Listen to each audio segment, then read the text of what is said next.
रांची में आयोजित cancer summit में पहुंचे राज्यपाल। ऑन्कोलॉजी डॉक्टरों से राज्यपाल ने किया आग्रह, सरकारी हॉस्पिटल में समय देने का किया आग्रह। एसडीआरएफ मुख्यालय परिसर का निरीक्षण, सीएम नीतीश कुमार ने किया निरीक्षण, सीएम ने सुविधाओं का लिया जायजा।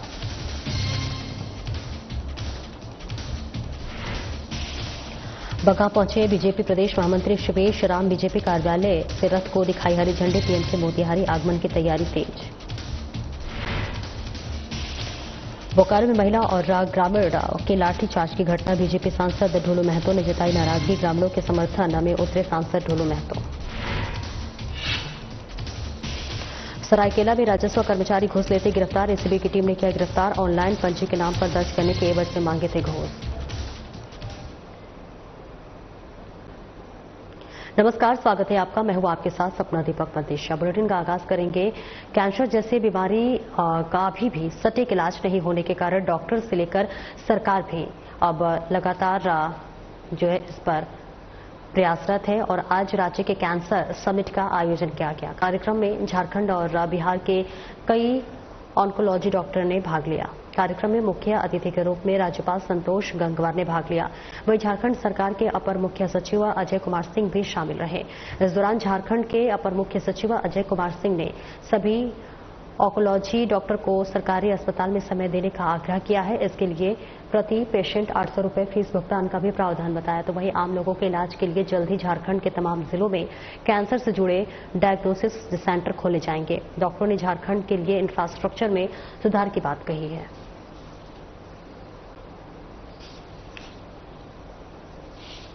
प्रतिशत बताना बहुत मुश्किल है, लेकिन मैं ऐसे पेशेंट्स को बताती हूँ कि जहाँ पहले 10-20% लोग बचते थे, आज 50-60% लोग बचते हैं। इलाज जरूर कराइए और उससे भी अच्छा होगा अगर कैंसर से बचिए और स्क्रीनिंग करिए। सालाना स्क्रीनिंग करिए, अपने बॉडी को जानिए। कहीं कोई गांठ हो, कोई तकलीफ हो रही हो तो जाके जल्दी से डॉक्टर को दिखाइए। और अगर कैंसर की डायग्नोसिस हो तो उसको छुपाइए नहीं, लड़िए, डट के लड़िए, अच्छा ट्रीटमेंट कराइए। जरूर आप उन 50% लोगों में से होंगे जो बच जाते हैं। सरकार बहुत पहल कर रही है। अभी आपने सुना हमारे डॉक्टर साहब से यहाँ पे कि कैसे झारखंड में जिला जिला में ऐसे सेंटर्स खुलेंगे, डे केयर सेंटर्स खुलेंगे जहां पे कि कैंसर का ट्रीटमेंट होगा, कैंसर की डायग्नोसिस जल्दी की जाएगी। कैंसर के स्क्रीनिंग के लिए बहुत सारा इनिशिएटिव किया गया है। ना सिर्फ झारखंड सरकार ने, बिहार सरकार बहुत सारा काम प्रिवेंशन में किया जा रहा है। आपको पता भी होगा कि माननीय प्रधानमंत्री जी ने सर्विक्स कैंसर के वैक्सीन को फ्री किया है गर्ल्स के लिए।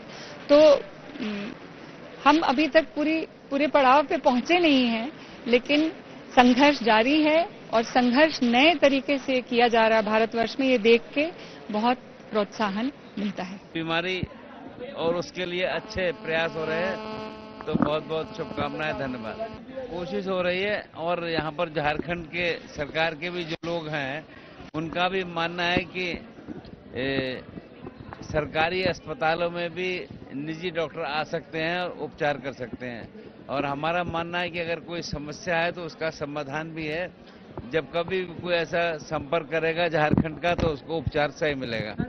ना आप जो बता रहे हैं, आप हमको अगर अलग से बताएंगे तो हम कोशिश करेंगे, समाधान करवाएंगे।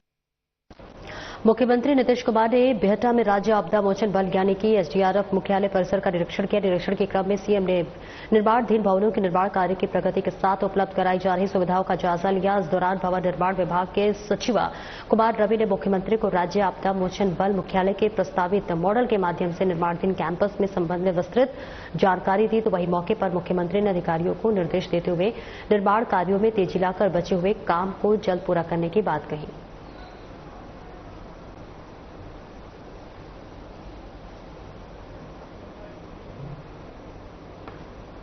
खबर बगहा से, जहां बगहा पहुंचे बिहार बीजेपी प्रदेश महामंत्री शिवेश राम ने बीजेपी कार्यालय से रथ को हरी झंडी दिखाकर मोतिहारी के लिए रवाना किया। दरअसल पीएम मोदी के 18 जुलाई को मोतिहारी आगमन की तैयारियों में जुटे बीजेपी नेता और कार्यकर्ता लोगों की ऐतिहासिक भीड़ जुटाने की कोशिश में हैं।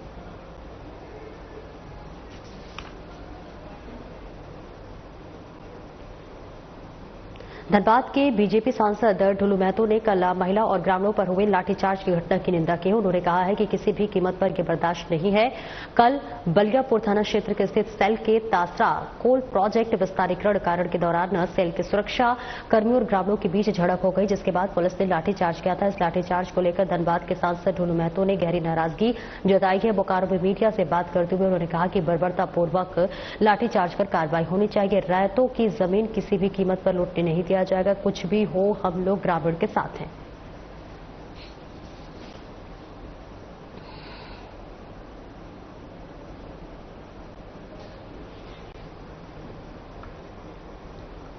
ढुलू महतो के धनबाद से सांसद बनने के बाद पहली बार बोकारो और राजचंदन कियारी विधानसभा क्षेत्र में रहने वाले लोगों के लिए जनसंवाद कार्यक्रम का आयोजन किया गया। इस दौरान लोगों की भारी भीड़ अपनी समस्या को लेकर पहुंची और सांसद से समस्या के समाधान के लिए फरियाद लगाया। तो वहीं सांसद ने फोन के माध्यम से अधिकारियों को लोगों की समस्याओं के समाधान का निर्देश दिया।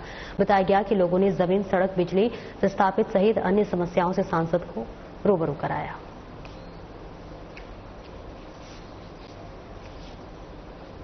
हमारे विस्थापित जो पुनर्वास साइड है, वहाँ एक मकान है मेरा। उस मकान के ऊपर में 33,000 का हाई वोल्टेज तार पार हुआ है। उसी को हस्तांतरण करने के लिए हम एसी साहब को बोले थे, तो बोले यहाँ के चास के इंजीनियर साहब को, तो बोला हमसे नहीं होगा, एक काम कीजिए। तब हम जनता दरबार में यहाँ आपके सांसद जी महोदय के पास आए हैं। क्या जन शिकायत को सुनने के लिए आए हैं, जो क्या क्या समस्या है इसको सुनने के लिए आए हैं। उसी क्रम में मेरा भी एक समस्या था, विस्थापित और बीएसएल के बीच का मामला है। ये हम लोगों का नियोजन का मामला है। हाई कोर्ट रांची से एक आदेश पारित हुआ था 1/8/2000 को। उसमें से आधा तो कंप्लाई किए हैं, आधा कंप्लाई नहीं किए हैं। इस संबंध में हम लोग बात कर रहे थे, तो ये यहाँ से फोन में बात की। उन्होंने कैंडिडेट का समस्या का समाधान होना चाहिए, समाधान के लिए निगर मंत्री। जब से चुनाव जीता हूँ तब से लगातार समाज और जनता के बीच में लगातार काम कर रहा हूँ। एक दिन भी ऐसा नहीं है या नहीं कोई बोल सकता है कि हमारे यहाँ गया है नहीं मिल पाया। हमने जब से चुनाव जीते हैं तब से लगातार समस्या को चुनौती के रूप में हमने लिया है और एक एक समस्या को निदान करने का भी हम काम पहले भी किया है। और आज जन संवाद के माध्यम से क्षेत्र के तमाम गरीब लोग जो नहीं जा पाते थे या नहीं आते थे, तो आज आए, सारे लोग को आमंत्रित किए, बुलाए और उनका समस्या सुने और निदान भी हुआ। जो विचाराधीन है उसको निदान करने का काम करेंगे। जनसुराज के सूत्रधार प्रशांत किशोर ने संघ प्रमुख मोहन भागवत के बयान के बहाने पीएम मोदी पर तंज कसा है। साथ ही और कई मुद्दों पर बात की। उन्होंने क्या कुछ कहा, सुनिए।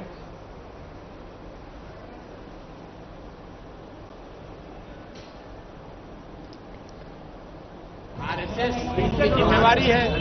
आरएसएस प्रमुख ने जो बात कही है उसको भाजपा माने और मानकर उसको लागू करे। मेरी जो अपनी समझ है, इस बयान का कोई मतलब नहीं है। इससे भाजपा, अगर आपका आशय ये है कि क्या मोदी जी रिटायर करने वाले हैं, तो चिंता छोड़ दीजिए। मोदी जी कहीं नहीं जाने वाले हैं। मोदी जी यहीं पर अभी रहेंगे और जब तक जनता उनको वोट दे रही है तब तक वो रिटायर होने वाले नहीं। गोमिया के झामुमो विधायक शहर राज्य के पेयजल और स्वच्छता विभाग के मंत्री योगेंद्र प्रसाद के घर पूर्णिया के सांसद पप्पू यादव पहुंचे। मंत्री योगेंद्र प्रसाद के छोटे भाई भारत कपूर का सामयिक निधन हुआ है। आज दशकर्म के मौके पर सांसद पप्पू यादव उनके पैतृक आवास मूरूबंदा पहुंचे। इस दौरान उन्होंने मृतक के पुत्र और मंत्री से मुलाकात करते हुए गहरी शोक संवेदना प्रकट करते हुए शोकाकुल मंत्री परिवार का ढांढस बंधाया।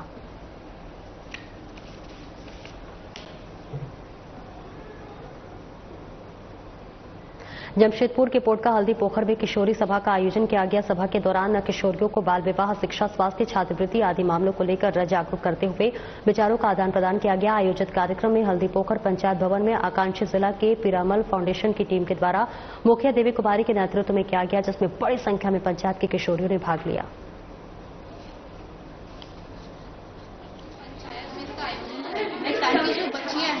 उनकी बातों को पंचायत तक रखा जाए और पंचायत में वो अपनी समस्याओं को बता सके ताकि उसका समाधान निकाला जा सके। उनकी काफी बच्चियां ड्रॉप आउट हो जाती हैं और उनका विवाह बहुत जल्दी हो जाता है। तो इस किशोरी सभा के माध्यम से हर आंगनबाड़ी में जब इस तरीके की छोटे छोटे किशोरी सभा कराई जाएंगे तो बच्चियां बता सकेंगी कि क्या क्या समस्याएं उनको जीवन शैली में आ रही हैं, चाहे वो उनके स्वास्थ्य से हो, चाहे वो उनकी शिक्षा से हो, चाहे उनको छात्रवृत्ति की रिगार्डिंग कोई समस्या हो। जिस भी बच्चे को छात्रवृत्ति नहीं मिल पाएगी तो हम उन बच्चियों को कनेक्ट कर पाएंगे और उनके स्कूल में बातचीत करके उन बच्चों को छात्रवृत्ति भी दिला सकते हैं ताकि वो बच्चे अपने स्कूल से वंचित हो जाए। साथ ही साथ हम पंचायत भवन में किशोरी सभा का आयोजन किया गया जिसमें पंचायत क्षेत्र के विभिन्न ग्राम टोला से सभी किशोरियां आई हैं और आज किशोरी सभा का मेन मकसद है जो किशोरियों को जो है सरकारी योजनाओं को सही तरीके से लाभ मिल रही है नहीं मिल रही है उसका भौतिक हम लोग सत्यापन कर सके और साथ ही साथ में किशोरियों को बाल विवाह से किस तरह से बचना है और अपने आप को किस तरह से आगे बढ़ाना है और स्वास्थ्य संबंधी और शिक्षा से संबंधी सभी जानकारियां दी गई। और इस कार्यक्रम में जो जिला से टीम आई हुई है आकांक्षी जिला से और वहाँ के जो पदाधिकारी हैं उन्होंने भी अपने ओर से सभी किशोरियों को बहुत ही प्रेरित किया ताकि बच्चे जो है सही मायने में पंचायत का विकास में। साहिबगंज आज civil surgeon Sahibganj doctor Ramdev Paswan द्वारा सदर अस्पताल के पेइंग वार्ड, लेबर रूम और डॉक्टर ओपीडी रोगी रजिस्ट्रेशन दवा वितरण खिड़की में जाकर रहा औचक निरीक्षण किया गया। निरीक्षण के क्रम में पेइंग वार्ड और यंत्र तंत्र फैले हुए गंदगी को देखकर सिविल सर्जन ने सफाई कर्मचारियों को फटकार लगाते हुए कहा कि नाली और रूम का 2 बजे दोपहर तक साफ सफाई हो जाना चाहिए। सदर अस्पताल में डीएमएफटी फंड से चल रहे कार्यों कभी भी अवलोकन किया गया और इसी के साथ साथ निरीक्षण के क्रम में सिविल सर्जन ने अपने कर्मचारियों को कहा कि सोमवार को जनरल ओपीडी डॉक्टर रूम में हड्डी विशेषज्ञ का बोर्ड लगाते हुए डॉक्टर बैठाने की व्यवस्था कर दी जाए। और खामियां तो बोलेंगे तो साफ सफाई की कमी थी और कोई बात नहीं था और इम्प्रूवमेंट पर काम हो रहा है। फिर इम्प्रूवमेंट पर हो जाएगा तो फिर आपके साथ में बातचीत करूंगा। नहीं ना, ओपीडी रूम जहाँ वो बैठते हैं वो जनरल ओपीडी में है, वहाँ पर एक वार्ड बनेगा उनका, ये एक यूनिट है ना बनेगा और काम का हिसाब किताब लिया जाएगा। बोकारो जिले में राज्य सरकार के निर्देश पर उत्पाद विभाग शराब बेचने का काम करेगी। ऐसे में मेन पावर सप्लाई करने वाली कंपनी के कर्मियों को विभाग के द्वारा ब्लैकलिस्टेड कर दिया गया है जिसका आधार सरकार का संकल्प है। इसको लेकर आज शराब दुकान में काम करने वाले कर्मियों ने उत्पाद विभाग के कार्यालय के समक्ष पहुंचकर प्रदर्शन करते हुए नारेबाजी की है। काम करने वाले कर्मियों का कहना है कि हम लोग कई वर्षों से शराब दुकान में सेवा देने का काम कर रहे हैं लेकिन कंपनी के द्वारा खुद पैसा वसूली कर सरकार का पैसा रखने का काम किया गया है। साथ ही शराब को अधिक कीमतों पर बेचकर उसका 3% भी वसूला गया है। इसका आरोप लगाते हुए कर्मियों को ब्लैकलिस्टेड कर दिया गया है जो कि पूरी तरह से गलत है। एक कंपनी ब्लैक लिस्ट कर दी और इसका कोई कारण नहीं बताया गया और जो भी दुकान से पैसा शॉर्ट होता था तो ये कंपनी लेकर के जाती थी और दुकान अगले दिन मिलाती थी और बोलती थी इतना शॉर्ट है तुमको भरना है। कंपनी पैसा उठा करके लेकर के जाती थी दुकान से और प्लस 3% भी कंपनी लिवाती थी कि 3% लिया जाए, शराब से अधिक 10 रुपया 20 रुपया लिया जाए और वो हम लोग गाली बात सुन के भी लेते थे और लेने के बाद कंपनी सुबह आके 3% जितना सेल रहता था उतना का 3% जोड़ के लेके चले। अभी क्या समस्या है? अभी समस्या है कि हम लोग को सर दुकान से निकाल दिया गया, ब्लैक लिस्ट कर दिया गया। इसका कारण हम लोग को पता नहीं चला कि हम लोग ब्लैक लिस्ट क्यों हुआ। तो जब भी कर्मचारी लोग काम कर रहे थे तो अचानक कौन सा ऐसा प्रलय आ गया कि इन लोग को बैठा दिया गया, ये समझ में नहीं आता है। इसी संदर्भ में आज हम लोग आए हैं उत्पाद एवं मद्य निषेध विभाग में पूरे लोकतांत्रिक प्रक्रिया से और हम ये कहना चाहते हैं यहाँ के जो सुपीरियर हैं कि आपसे आग्रह है इन तमाम लोगों के परिवारों का आवाज को सुने, बेरोजगार ना करे, हाय लगेगा और आपसे आग्रह करते हैं कि अगर कोई बीच का रास्ता है तो बीच का रास्ता निकालिए। वो आए थे हमारे पास नियोजन के लिए क्योंकि विगत 10-12 महीने से लोग काम कर रहा था। समस्या ये है कि विभाग का एक संकल्प है कि जिस दुकान में बकाया राशि है सरकार का उसके कर्मी को नहीं रखा जाएगा। कंपनी जितने काम की है उसमें सरकारी राशि पूरा जमा नहीं हुआ। बात समझ गए? शराब दुकानों की जो बिक्री की राशि है वो पूरा जमा नहीं हुआ। जमा नहीं होने के चलते सरकार को बहुत राजस्व की क्षति हुई। जब क्षति हुई राजस्व को तो इसका रेमेडी उपाय निकालना था तो भाई जो कर्मी जिस पर एफआईआर है, जिस पर पेनाल्टी है, बहुत सारे कर्मी पर एफआईआर है, बहुत सारे कर्मी पर पेनाल्टी लगा हुआ है। अब उन लोगों को फिर से रिपीट करना ये संभव नहीं था, इसलिए सरकार की तरफ से निर्णय लिया गया है। आगे हम लोग देखेंगे जिसमें ये हो, हम लोग सारा पक्ष रखते हुए उपायुक्त को अवगत कराएंगे, उपायुक्त के माध्यम से आयुक्त उत्पाद को भी अवगत कराएंगे। श्री रामकृष्ण शारदा आश्रम टीचर ट्रेनिंग कॉलेज में बीएड सत्र 2023-25 के छात्र छात्राओं को विदाई दी गई। ये कार्यक्रम कॉलेज परिसर के प्रांगण में पूरे उत्साह एवं गरिमा के साथ आयोजित किया गया। विदाई समारोह की शुरुआत पारंपरिक दीप प्रज्वलन के साथ हुई। इसके पश्चात कॉलेज की प्राचार्य डॉक्टर समाप्ति पॉल ने स्वागत भाषण देते हुए सभी विद्यार्थियों को उज्जवल भविष्य के लिए शुभकामनाएं दी। विदाई समारोह के जूनियर विद्यार्थियों ने रंगारंग सांस्कृतिक कार्यक्रम भी प्रस्तुत किए। बीएड हमारे सत्र 23-25 जिसको हम लोग आज फेयरवेल दे रहे हैं, और फेयरवेल जैसे शब्द है कि फेयरवेल, तो फेयरवेल का अर्थ ही है कि उसके साथ अच्छा कुछ हो। हम लोग इस आशा से उनको आज विदाई दे रहे हैं कि उन्होंने जो 2 साल ये बीएड का कार्यक्रम पढ़ा, उसको समझा, और एक अच्छे शिक्षक की मिसाल के रूप में आज जो सोसाइटी में वो जब जाएंगे तो वो अच्छे मार्ग और आश्रम के सारे स्वामी जी के आइडियोलॉजी को लेके जाएं, ताकि उसको प्रचार और प्रसार हमारे सोसाइटी में करें, और इसी उम्मीद के साथ आज उसको हम लोग विदाई दे रहे हैं। अच्छा रहा, जैसे फर्स्ट में आए थे हम लोग यहाँ पे, तो ऐसा लगता था जैसे बहुत ज्यादा डिसिप्लिन है, क्योंकि दूसरे कॉलेज आए थे जहाँ पे शायद इसके कंपेरिजन में उतना डिसिप्लिन नहीं हो पा रहा था या जो भी हो रहा था। लेकिन यहाँ का जो इन्वायरमेंट है, अगर आप एक टीचर बनने वाले हो तो मैं सजेस्ट करूँगी कि हजारीबाग के अगर टॉप कॉलेजेस में ये आता है श्री रामकृष्ण शारदा, तो आप यहाँ पर बिल्कुल एडमिशन ले सकते हो। यहाँ का इन्वायरमेंट, यहाँ का डिसिप्लिन, यहाँ की जो टीचर ट्रेनिंग है, बच्चों को सिर्फ ना सिर्फ सिलेबस की चीजें पढ़ाई जाती है, बल्कि प्रैक्टिकली बहुत सारा प्रैक्टिकल नॉलेज मिलता है। आईसीटी को इंक्लूड किया गया है ताकि आप मॉडर्न जो हमारा अभी वर्ल्ड है उससे आप कम्पीट कर पाए। सरायकेला चांडिल अंचल कार्यालय के राजस्व कर्मचारी शनि बर्मन को एसीबी ने घूस लेते हुए रंगे हिरासत में ले लिया है, और इसी के साथ साथ बताया जा रहा है कि राजेश हेमप्रभ ने एसीबी को शिकायत दर्ज कराई थी। राजस्व कर्मचारी शनि बर्मन ऑनलाइन पंजी 2 के नाम पर दर्ज करने के एवज में 10,000 रुपए की मांग कर रहा था। ऐसे में इसके बाद जमशेदपुर एसीबी की टीम ने कार्रवाई करते हुए उसे रंगे हाथ पकड़ लिया और अपने साथ लेकर चली गई।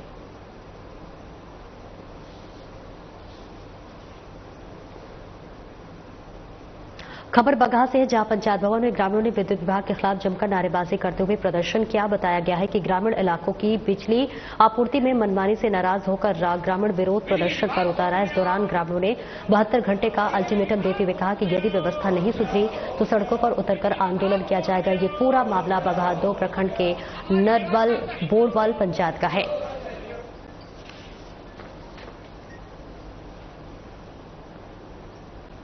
लोगों को किरासन तेल का सुविधा मिलता था, जिससे लालटेन लैंप जलता था, लेकिन आज के समय में वो सब बंद है। तो पूरे ग्रामीण क्षेत्र के लोग बिजली पर ही निर्भर हैं, और आज के समय में सरकार द्वारा स्मार्ट मीटर लगा दिया गया है, जिससे एकदम कैलकुलेटेड मतलब नियंत्रित बिजली मिल रही है सभी लोगों को। लेकिन बिजली मिल कहाँ रही है? 12-12 घंटे बिजली कट आउट रह रही है, 4 घंटे कट रही है, 12 घंटे कट रही है, 6 घंटे कट रही है।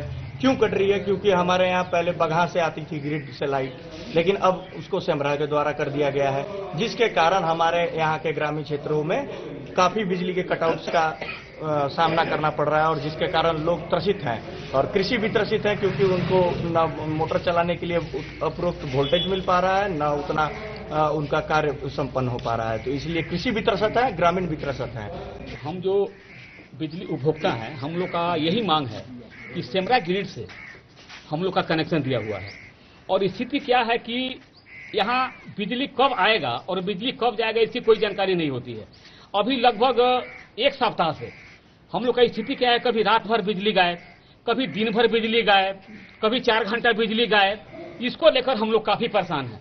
हम लोगों ने विभाग के लोगों को इसकी जानकारी दी कि हमारी जो बिजली व्यवस्था है इसको सही किया जाए। स्थिति क्या होता है कि जब बिजली कट जाता है और हमारे उपभोक्ता, हम चाहे कोई, अगर उनसे हम लोग बात करते हैं तो स्विच ऑफ रहता है, और जो भी बिजली कर्मी हैं वो कोई सही जवाब नहीं देते हैं, और हम लोग को लगातार परेशानी हो रहा है। इस परेशानी को लेकर आज सभी हम लोग ग्रामीण बैठे हुए हैं और आज हम लोगों ने निर्णय लिया है और विभाग के लोगों से बात हुआ है, एसडीओ साहब से बात भी हुआ है। वो बोले हैं कि हम व्यवस्था सही करेंगे। अगर वो व्यवस्था सही नहीं करेंगे तो निश्चित रूप से हम लोग जो भी ग्रामीण है हम लोग रोड पर उतरेंगे, सड़क जाम करना होगा सड़क जाम करेंगे और बहुत बड़ा आंदोलन हम लोग भी कर सकते हैं। और खबर चतरा जिले के सदर थाना क्षेत्र से है, जहां गोढ़ाई पंचायत के मुखिया विजय सिंह पर गंभीर आरोप लगा है और मुखिया पर दुष्कर्म का संगीन आरोप लगा है। घटना करीब 1 महीने पहले की बताई जा रही है। आरोप है कि मुखिया विजय सिंह ने आवास दिलाने का झांसा देकर महिला को फंसाया और देर रात उसके घर में घुसकर जबरन दुष्कर्म किया। इस घटना के बाद से पीड़िता और उसका परिवार गहरे सदमे में है और न्याय के लिए लगातार गुहार लगा रहा है। लेकिन 1 महीने बीत जाने के बाद भी इस संवेदनशील मामले में कोई भी ठोस कार्रवाई नहीं हुई है।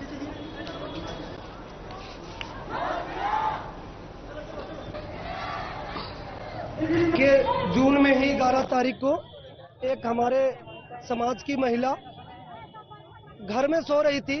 गोढ़ाई पंचायत का यह घटना है। बिल्कुल जबरदस्ती आधी रात में घुसकर उस महिला के साथ जोर जबरदस्ती के साथ बलात्कार करके वो अभी फरार है।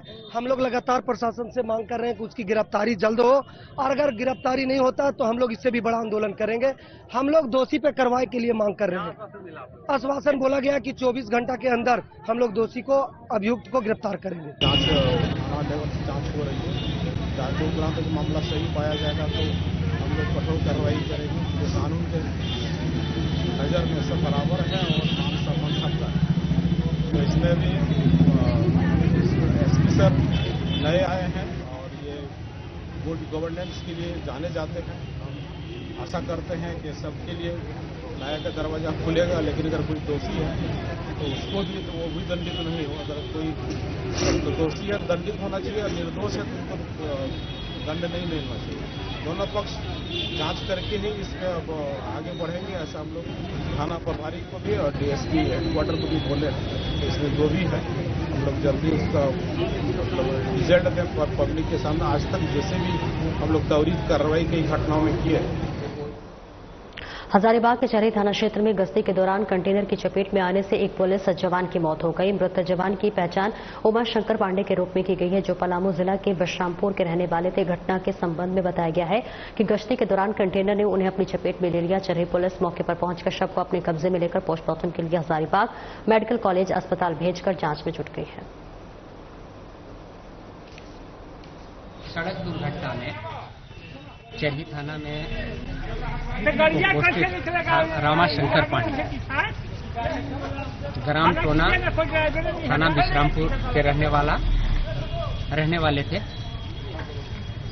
और इनको किसी ऑन ड्यूटी कंटेनर द्वारा धक्का मार दिया। देखिए, रात्रि गश्ती कर रहे थे। चरही थाना के अंतर्गत में ये लोग रात्रि गश्ती ड्यूटी में थे।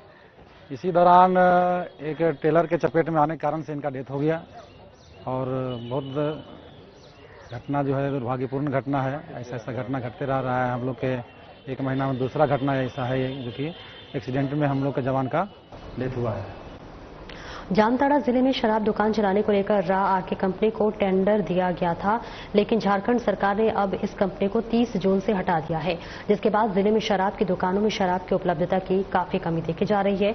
शराब की उपलब्धता की कमी के कारण सरकार को राजस्व का भी नुकसान हो रहा है, जिसे पूरा करने के लिए नए सिरे से सरकार ने काम करना शुरू कर दिया है। सरकार ने विभाग को शराब की उपलब्धता सुनिश्चित करने और दुकानों की सुरक्षा के लिए होमगार्ड की नियुक्ति करने का आदेश दिया है। बसौड़ी के पुनपुन थाना क्षेत्र के सबलपुर गांव से खबर है, जहां पर आपसी विवाद में सौतेले भाई ने देशी कट्टा से गोली चला दी। घटना की सूचना मिलने के बाद मौके पर पहुंची पुलिस ने आरोपी को गिरफ्तार कर लिया। इस संबंध में डीएसपी कन्हैया प्रसाद सिंह ने बताया कि घरेलू संपत्ति बंटवारे के विवाद में फायरिंग हुई थी। आरोपी को गिरफ्तार करते हुए उसके घर से देशी कट्टा और 5 कारतूस बरामद किए गए। सूचना मिली थी सबलपुर गाँव में एक व्यक्ति द्वारा अपने भाई के साथ विवाद होने पर फायर किया गया है। इस सूचना के सत्यापन हेतु थानाध्यक्ष के नेतृत्व में पुलिस बल सबलपुर में पहुंचा तो पता चला कि प्रमोद राय को उनके भाई सौतेले भाई शंभू प्रसाद से विवाद था और इसी चलते झगड़ा हुआ था। झगड़ा झंझट के बीच में उनके द्वारा फायर किया गया था। तो इसमें संबंध में कार्रवाई करते हुए और पुलिस द्वारा सर्च किया गया। तो सर्च के दौरान प्रमोद राय के घर से एक देसी कट्टा और 5 जिंदा कारतूस और एक फायर किया हुआ खोखा बरामद किया गया है। और प्रमोद राय पिता स्वर्गीय नागेश्वर राय ग्राम सबलपुर को गिरफ्तार कर अग्रिम कार्रवाई की जा रही है।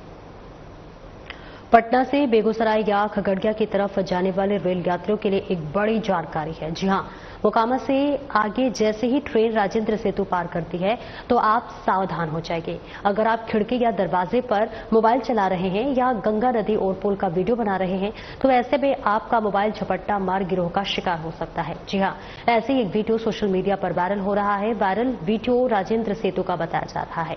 वैसे साधना प्लस न्यूज इस वीडियो की पुष्टि नहीं करता है। तो देखिए, ये तस्वीरें आपको दिखा रहे हैं बेगूसराय से, जहां पर किस तरह से ट्रेन में बैठे यात्रियों के मोबाइल को झपट्टा मारकर यहां पर चोरी किया जाता है, जिसके लिए लगातार ये सावधान रहने की भी अपील की जा रही है। हालांकि ये वीडियो की पुष्टि हम नहीं करते हैं, लेकिन इस बीच ये वीडियो जो है वो लगातार सोशल मीडिया पर वायरल हो रहा है और इसी के साथ साथ लगातार अपील भी की जा रही है कि इस तरह से चलते हुए ट्रेन में वीडियो ना बनाएं और गंगा की तस्वीर भी आप ना लें, जिससे आप भी झपट्टे मार के शिकार हो सकते हैं। फिलहाल ये वीडियो सोशल मीडिया पर इस वक्त वायरल हो रहा है और बताया जा रहा है कि मोकामा से आगे जैसे ही ट्रेन राजेंद्र सेतु पार करती है तो सावधान रहने की अपील की जा रही है, क्योंकि अगर आप खिड़की या दरवाजे पर मोबाइल चला रहे हैं तो गंगा नदी का वीडियो बना रहे हैं तो मोबाइल आपका झपट्टा मार गिरोह का शिकार हो सकता है। फिलहाल इस बुलेटिन में इतना ही। नमस्कार।